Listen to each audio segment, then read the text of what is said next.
Willpower in its relation to health and disease. 1. There is no doubt that, as a rule, great decision of character is usually accompanied by great constitutional firmness. Men who have been noted for great firmness of character have usually been strong and robust. As a rule, it is the strong physical man who carries weight and conviction. Take as an example William the Conqueror as he is pictured by Green in his history. Quote, "The very spirit of the sea robbers from whom he sprang seemed embodied in his gigantic form, his enormous strength, his savage countenance, his desperate bravery. No other knight under heaven," his enemies confessed, "was William's peer. No other man could bend William's bow. His mace crashed through a ring of English warriors to the foot of the standard. He rose to his greatest heights in moments when other men despaired. No other man who ever sat upon the throne of England was this man's match." End quote. Or take Webster. Sidney Smith said, quote, "Webster is a living lie, because no man on earth can be as great as he looks." End quote. Carlyle said of him, quote, "One would incline at sight to back him against the world." End quote. His very physique was eloquent. Men yielded their wills to his at sight. The great prizes of life ever fall to the robust, the stalwart, the strong. Not to a huge muscle or powerful frame necessarily, but to a strong vitality, a great nervous energy. It is the Lord Brougham's working almost continuously 144 hours. It is the Napoleon's 20 hours in the saddle. It is the Franklins camping out in the open air at 70. It is the Gladstones firmly grasping the helm of the ship of state at 84, tramping miles every day and chopping down huge trees at 85, who accomplish the great things of life. To prosper, you must improve your brain power, and nothing helps the brain more than a healthy body. The race of today is only to be won by those who will study to keep their bodies in such good condition that their minds are able and ready to sustain that high pressure on memory and mind which our present fierce competition engenders. It is health rather than strength that is now wanted. Health is essentially the requirement of our time to enable us to succeed in life. In all modern occupations, from the nursery to the school, from the school to the shop or world beyond, the brain and nerve strain go on, continuous, augmenting and intensifying.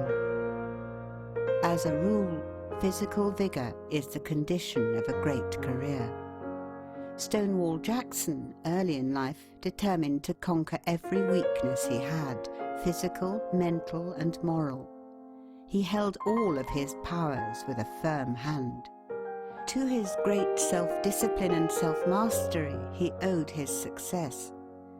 So determined was he to harden himself to the weather that he could not be induced to wear an overcoat in winter. "I will not give in to the cold," he said. For a year, on account of dyspepsia, he lived on buttermilk and stale bread, and wore a wet shirt next his body because his doctor advised it, although everybody else ridiculed the idea. This was while he was professor at the Virginia Military Institute. His doctor advised him to retire at 9 o'clock, and no matter where he was or who was present, he always sought his bed on the minute. He adhered rigidly through life to this stern system of discipline. Such self-training, such self-conquest gives one great power over others. It is equal to genius itself. "I can do nothing," said Grant, "without 9 hours' sleep." What else is so grand as to stand on life's threshold, fresh, young, hopeful, with a consciousness of power equal to any emergency, a master of the situation? the glory of a young man is his strength. Our great need of the world today is for men and women who are good animals. To endure the strain of our concentrated civilization, the coming man and woman must have an excess of animal spirits. They must have a robustness of health. Mere absence of disease is not health. It is the overflowing fountain, not the one half full, that gives life and beauty to the valley below. Only he is healthy who exults in mere animal existence, whose very life is a luxury, who feels pounding pulse throughout his body, who feels life in every limb, as dogs do when scouring over the field, or as boys do when gliding over fields of ice. 2.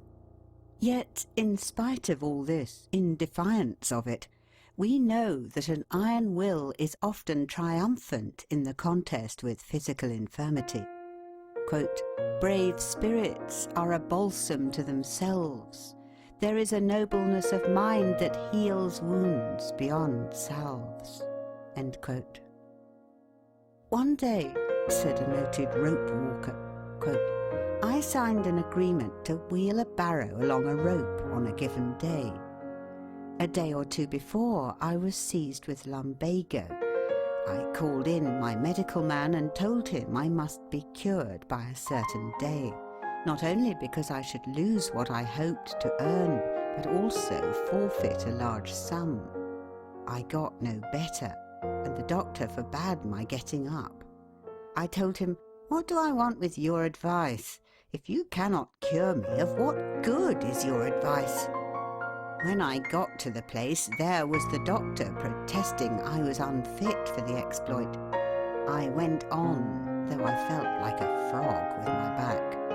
I got ready my pole and my barrow, took hold of the handles, and wheeled it along the rope as well as I ever did.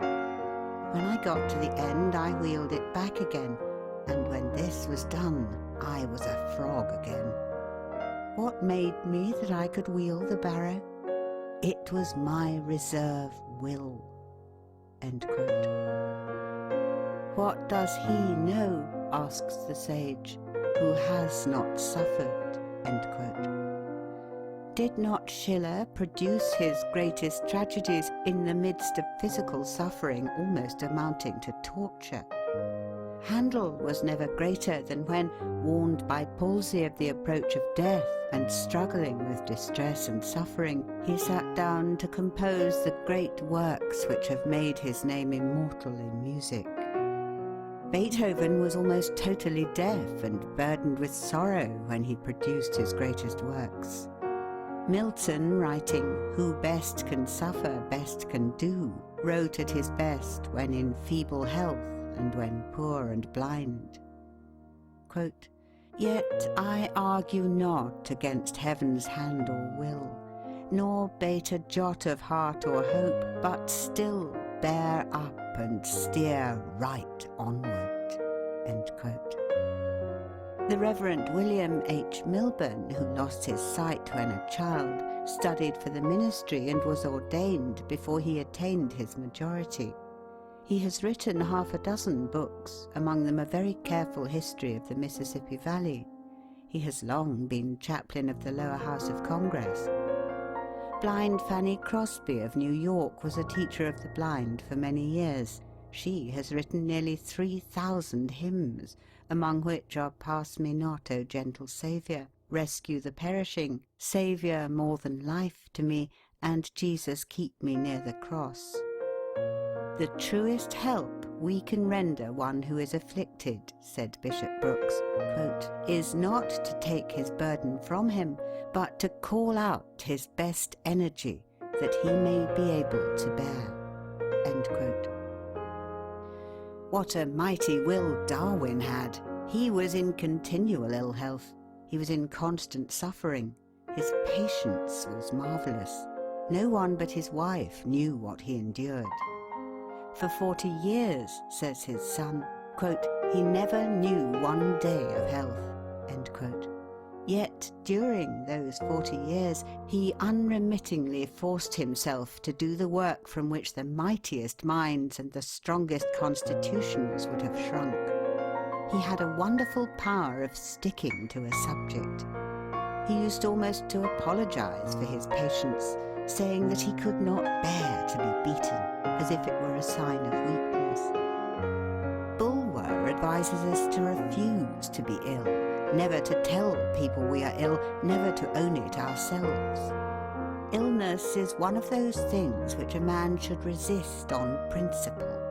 Do not dwell upon your ailments, nor study your symptoms. Never allow yourself to be convinced you are not complete master of yourself. Stoutly affirm your own superiority over bodily ills. We should keep a high ideal of health and harmony constantly before the mind. Is not the mind the natural protector of the body?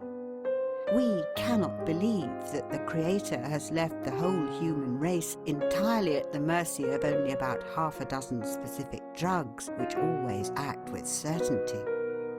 There is a divine remedy placed within us for many of the ills we suffer. If we only knew how to use this power of will and mind to protect ourselves, many of us would be able to carry youth and cheerfulness with us into the teens of our second century. The mind has undoubted power to preserve and sustain physical youth and beauty, to keep the body strong and healthy, to renew life, and to preserve it from decay many years longer than it does now. The longest-lived men and women have, as a rule, been those who have attained great mental and moral development. They have lived in the upper region of a higher life, beyond the reach of much of the jar, the friction and the discords which weaken and shatter most lives. Every physician knows that courageous people with indomitable will are not half as likely to contract contagious diseases as the timid, the vacillating, the irresolute. A thoughtful physician once assured a friend that if an express agent were to visit New Orleans in the yellow fever season, having $40,000 in his care, he would be in little danger of the fever so long as he kept possession of the money. Let him once deliver that into other hands, and the sooner he left the city, the better. Napoleon used to visit the plague hospitals even when the physicians dreaded to go, and actually put his hands upon the plague-stricken patients. He said the man who was not afraid could vanish the plague. A willpower like this is a strong tonic to the body. Such a will has taken many men from apparent deathbeds and enabled them to perform wonderful deeds of valor. When told by his physicians that he must die, Douglas Jerrold said, "And leave a family of helpless children? I won't die." He kept his word and lived for years. End of chapter 4.